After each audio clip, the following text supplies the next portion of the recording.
அனைவருக்கும் கணித வணக்கம். இப்போ பார்க்க போகிறது 7ஆம் வகுப்புக்குரிய கணக்கு 3ஆம் பருவம் பயிற்சி 2.5. அதில் 7வது கணக்கை பார்க்க போகிறோம். ஒரு விற்பனையாளர் அவர் செய்யும் விற்பனை தொகையில் 5% தரகாக பெறுகிறார். அவர் செய்த விற்பனை ரூபாய் 1500 எனில் அவர் பெறும் தரகு எவ்வளவு?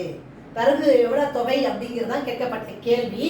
செய்த விற்பனை தொகை எவ்வளவு? 1500. 1500 ரூபாய் விற்பனை தொகை. சதவீதம் கொடுக்கப்பட்டிருக்கு. எத்தனை தொகை சதவீதம்? தரகு 5%. அப்ப தரகு தொகை எவ்வளவுன்னு கேட்டிருக்காங்க. அப்ப இந்த தொகையில 1500ல 5% என்பது எவ்வளவுங்கிறத கண்டுபிடிக்க போறோம். 5/100. சதவீதம் என்பது 5/100. இது 2 பூஜ்ஜியத்துக்கும் இந்த 2 பூஜ்ஜியத்தை அடிச்சுட்டேன். மிச்சம் இருக்கிறது 15 × 5. இது ரெண்டையும் பெருக்கினால் 5 25 மீதி 2 4 5 5 5 2 7. அப்ப ரூபாய் 75.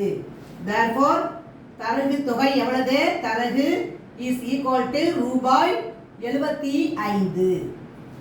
இந்த கணக்குக்குரிய விடை வந்து 75 ரூபாய். புரிஞ்சுங்களா?